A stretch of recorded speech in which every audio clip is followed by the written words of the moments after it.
Hi.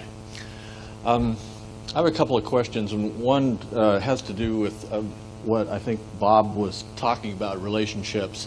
I'm in the process of separating from my wife of 18 years, and I've been looking at that.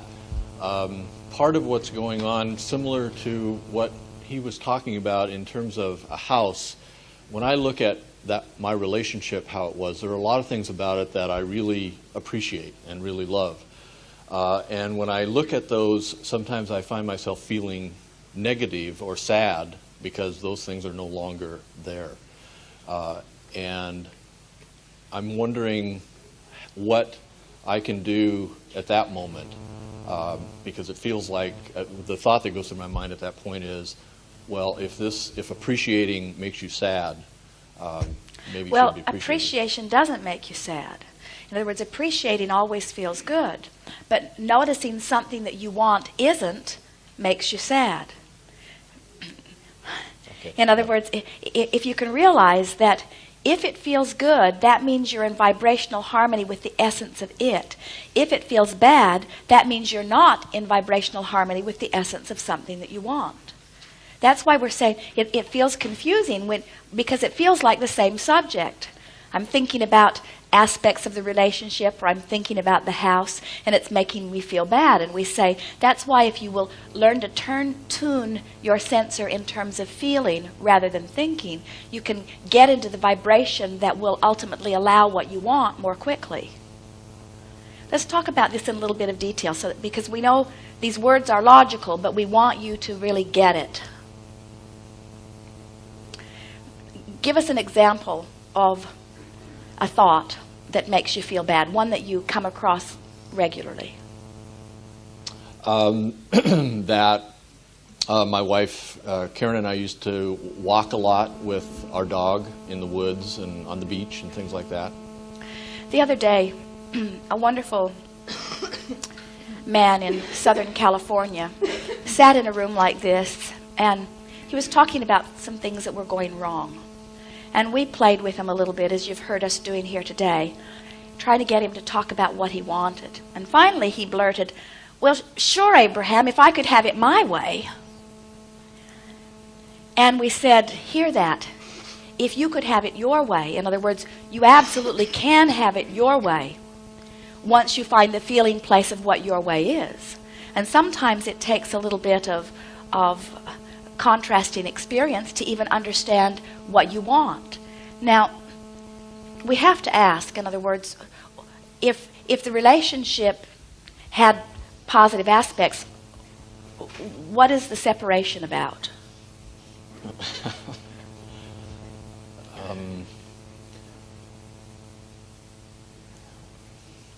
I think that the separation is about the two of us realizing that there were other things that we needed to do or to explore for ourselves in our lives that were not happening for some reason in our relationship.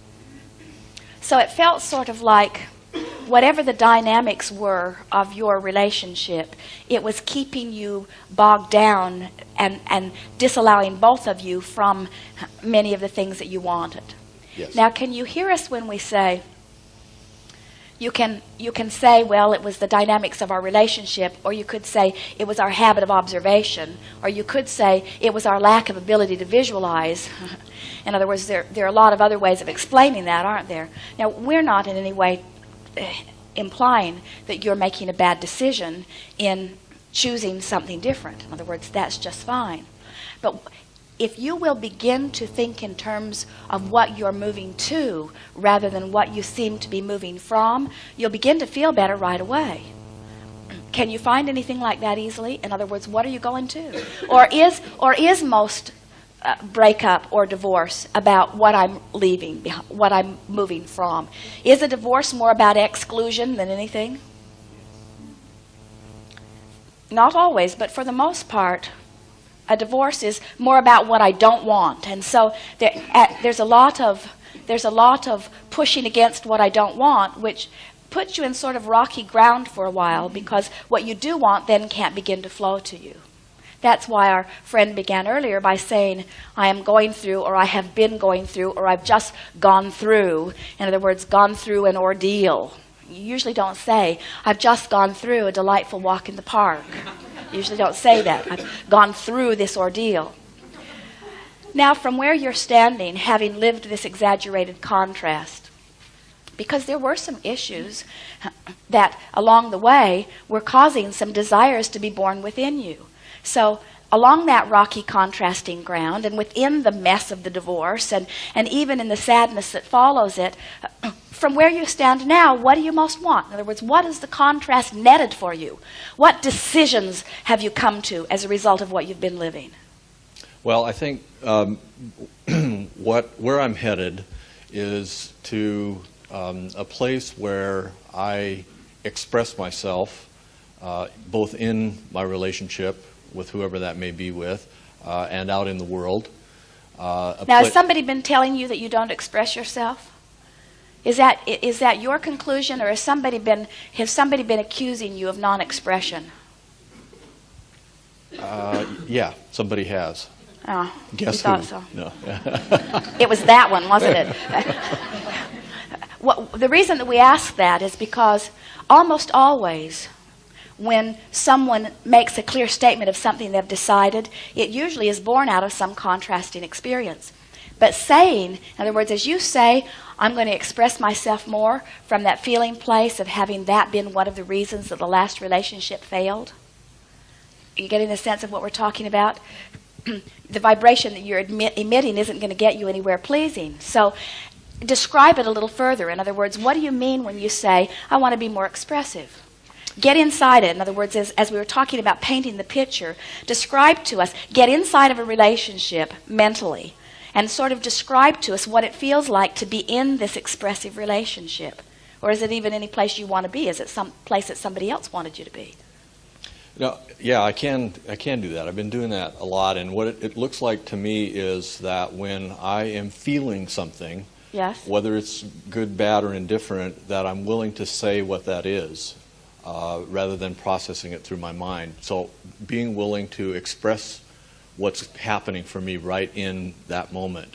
In other words, what you've decided to do is make what you're feeling a bigger part of your partner's experience. Absolutely. Sort of get the feeling out on the table faster so that everybody knows what they're dealing with rather than letting the attraction go so far without anybody knowing. Yes. Well, we think that's a good thing. We would qualify it a little bit by saying, and I plan to be really heavy on expressing the good things and lighter on expressing the bad things. In other words, we are not really big encouragers of talking about things that are bothering you, because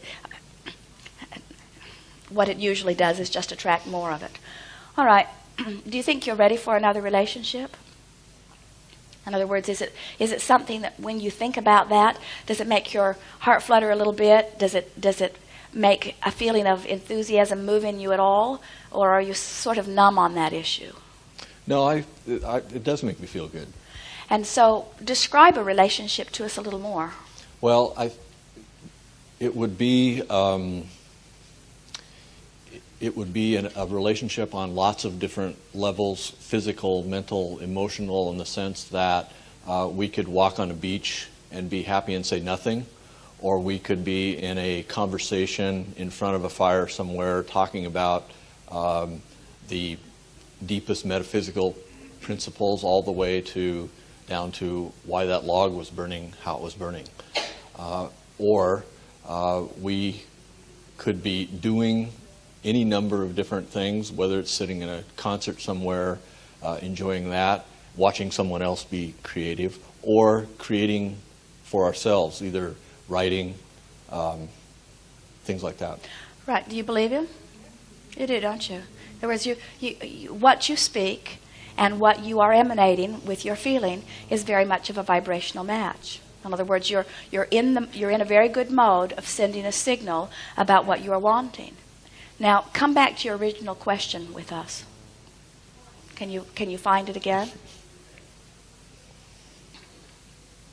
About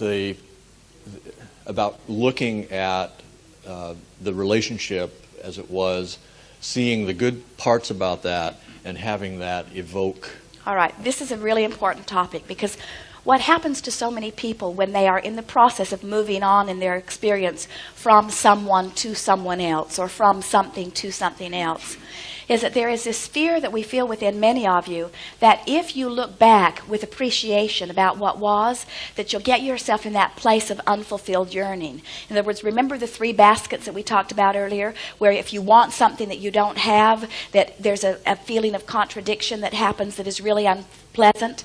So what happens to most people is, in order to at all costs avoid that feeling of wanting something that they don't have, then they play down their wanting. In other words, they don't allow themselves to really want it. They're afraid to revisit those subjects because they're afraid of that pain coming back again. But what we're encouraging you to do really is to sort of bite the bullet and still go for your ideas of what you are wanting, and at the same time do your best to find aspects of it. In other words, try to feel good while you're thinking those thoughts. And what can happen to you, you see, when something that you have lived has been painful to you, it has caused a desire to skyrocket at a very high vibration. And most of you don't realize how much power there is in that kind of desire, even if you're nowhere near vibrational harmony with it, with a little bit of relaxing or surrendering. Some would say just sort of releasing or trying to find relief. Your cork will float right away. In other words, that's one of the reasons that it's so easy for us, as we see you struggling in your physical lives, to know it's worth every particle of the struggle, because we know that the desire that is being born out of the struggle can be easily fulfilled if you'll just relax and let it be. So there's something about finally giving up this sense that I have to justify anything and just saying, hey, I appreciate so many aspects of that relationship. Most of all, I appreciate the newfound desire that I now have. So we were talking with a woman recently who was not willing to find one particle of redeeming value in her recent marriage because she was afraid if she appreciated it, he'd come back.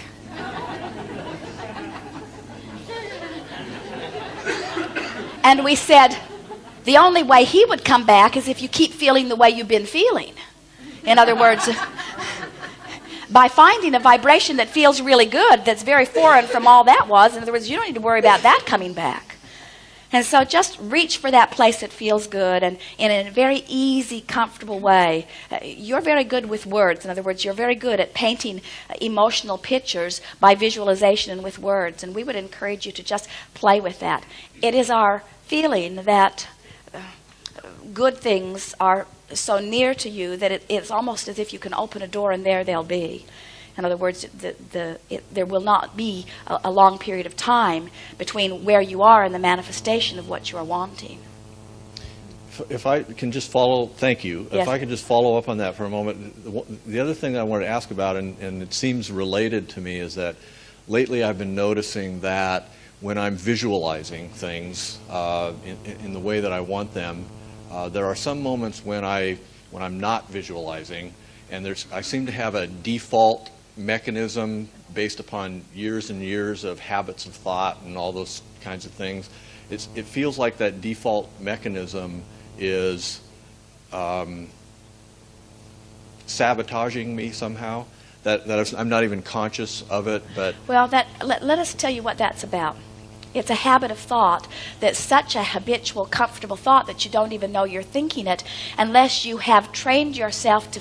You see, it's like when you deliberately hold a positive thought for 17 seconds, 34 seconds, 51 seconds, 68 seconds, you consciously attune yourself to that frequency.